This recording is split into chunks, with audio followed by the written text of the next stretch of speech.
80% इम्कानात हैं मंगल को फिर गिरफ्तार कर लिया जाऊं।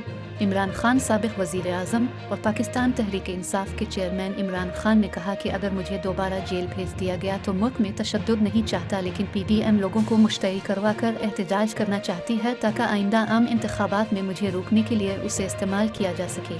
हम 2/3 अक्सरियत से इलेक्शन जीतेंगे। मुझे सिपह सालार जनरल आसिम मुनीर के साथ कोई मसला नहीं है। जनरल आसिम मुनीर ने मुझे अहलिया की करप्शन के कोई सबूत दिखाए और न ही मैंने बतौर DGISI इस्तीफ़ा देने पर मजबूर किया। इन ख्यालात का इजहार PTI के चेयरमैन ने अल जज़ीरा, अमरीकी मीडिया CNN को इंटरव्यू और समाजी राब्ते की वेबसाइट ट्विटर पर अपने एक बयान में किया।